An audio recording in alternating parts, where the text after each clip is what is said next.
बोलो भारत माता की, भारत माता की. എല്ലാവർക്കും എന്റെ വിനീതമായ നമസ്കാരം. ഞാൻ നീണ്ടിട്ട് സംസാരിക്കാൻ പോകുന്നില്ല, പക്ഷെ 2-3 കാര്യങ്ങൾ പറയാൻ ആഗ്രഹിക്കുന്നു. എല്ലാവർക്കും അറിയാം, ഞാൻ ആദ്യം പറഞ്ഞ കാര്യമാണ്, ഈ വരാൻ പോകുന്ന തെരഞ്ഞെടുപ്പ് കേരളത്തിന്റെ ചരിത്രം മാറ്റാനും കേരളത്തിന്റെ രാഷ്ട്രീയ ചരിത്രത്തിൽ ഏറ്റവും നിർണായകമായ ഇലക്ഷൻ ആയിട്ടാണ് സാധാരണ ജനങ്ങളും കാണുന്നതും പാർട്ടിയും കാണുന്നതും. അപ്പോൾ അത് നമ്മളെല്ലാവരും മനസ്സിലാക്കണം. ഒരു വലിയ മാറ്റം ഇവിടെ വരാൻ പോകുന്നു. ആ മാറ്റം ആവശ്യപ്പെടുന്നത് ജനങ്ങളാണ്, സാധാരണ വോട്ടേഴ്സാണ്. അത് മനസ്സിൽ വെച്ചിട്ടാണ് BJP NDA മത്സരിക്കുന്നത്. ഞാനും നിയമത്തിൽ സ്ഥാനാർത്ഥിയായി മത്സരിക്കുന്നു. 2-3 കാര്യം ഞാൻ കൃത്യമായി വേഗം പറയാം. എന്തുകൊണ്ട് ഞാൻ സ്ഥാനാർത്ഥിയായിട്ട് മത്സരിക്കുന്നു? 3 തവണ MP ആയിരുന്നു, മന്ത്രിയായിരുന്നു. എന്നോട് ചോദിച്ചൊരു ചോദ്യം ഞാൻ പറയാണ്, എന്തുകൊണ്ട് MLA സ്ഥാനാർത്ഥിയായിട്ട് മത്സരിക്കുന്നു? 2024 ഞാൻ ലോക്സഭ മത്സരിച്ചപ്പോൾ ഞാനൊരു പുതിയ വ്യക്തിയായിരുന്നു. ആരും ഇവിടെ ഇരിക്കുന്ന ആരും രാജീവ് ചന്ദ്രശേഖർ ആരാണെന്ന് അറിയാതെ എനിക്ക് ആ ഇലക്ഷനിൽ എത്രയോ സ്നേഹവും വോട്ടും പിന്തുണ കിട്ടിയ ഇലക്ഷൻ ആയിരുന്നു 2024 ലോക്സഭ. അന്ന് ഞാൻ പറഞ്ഞു, ഞാനിത് മറക്കില്ല. അത് കഴിഞ്ഞിട്ട് ഇവിടെ വീട് വാങ്ങി ഇവിടെ താമസിക്കാൻ തുടങ്ങി. എന്റെ ഒരു കടപ്പാടാണ്, നിയമത്തിന് നന്നാക്കണം, തിരുവനന്തപുരത്തിന് നന്നാക്കണം എന്ന് അന്ന് ഞാൻ പറഞ്ഞ അത് എന്റെ ഒരു ലക്ഷ്യം, ദൗത്യമായിട്ട് ഞാൻ അന്ന് മുതൽ കാണുന്നു. അത് കഴിഞ്ഞിട്ട് നമ്മൾ തിരുവനന്തപുരം കോർപ്പറേഷൻ വിളിച്ചു. അപ്പോൾ ഞാൻ മത്സരിക്കുന്നത് എനിക്ക് വേണ്ടിയിട്ട് മാത്രമല്ല, പാർട്ടിക്ക് വേണ്ടിയിട്ടും നിയമത്തിന് വേണ്ടിയിട്ടും തിരുവനന്തപുരത്തിന് വേണ്ടിയിട്ടാണ് മത്സരിക്കുന്നത്.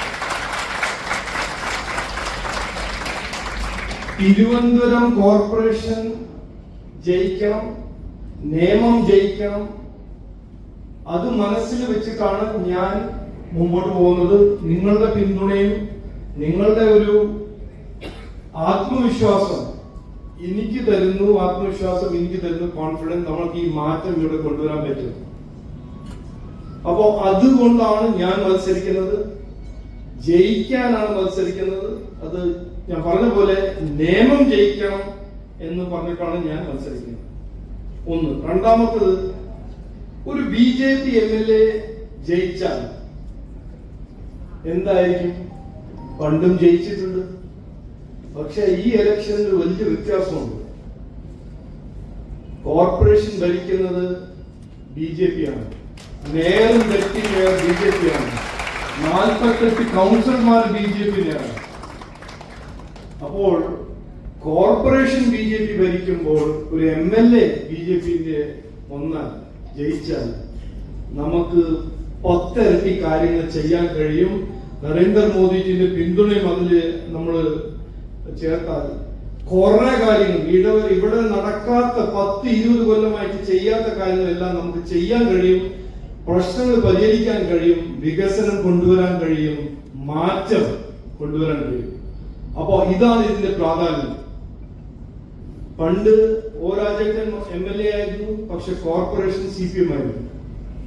അദ്ദേഹം ആത്മാർത്ഥമായി നന്നായി അധ്വാനിച്ചു, എത്രയോ കാര്യങ്ങൾ ചെയ്യാൻ ശ്രമിച്ചു. പക്ഷെ എല്ലാ സ്റ്റെപ്പിലും കോർപ്പറേഷൻ ചവിട്ടി വെക്കുന്ന ഒരു സ്ഥിതിയായിരുന്നു.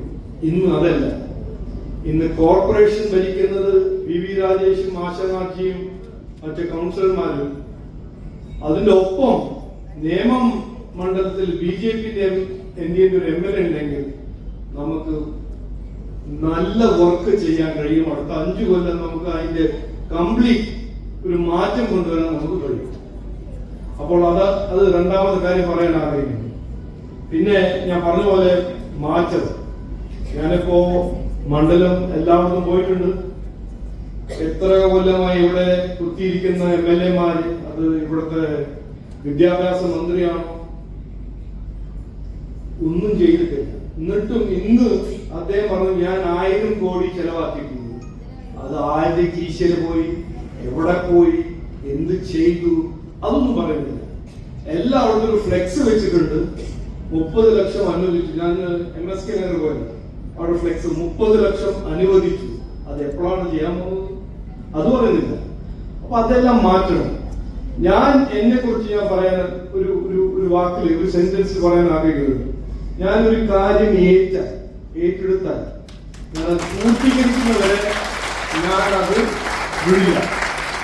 അപ്പൊ ഞാൻ ഇന്ന് ഉറപ്പ് തരുന്നു, നിങ്ങളുടെ വർക്കും നിങ്ങളുടെ എഫേർട്ടിന്റെ ഫലമായി ഞാൻ ജയിച്ചാൽ നമ്മളെല്ലാവരും ഒരുമിച്ച് നിയമത്തിനെ വികസിത നിയമമാക്കി മാറ്റും എന്ന് ഞാൻ ഉറപ്പ് തരുന്നു. എല്ലാവർക്കും നമസ്കാരം, നന്ദി, ജയ് ഹിന്ദ്, ഭാരത് മാതാ കി.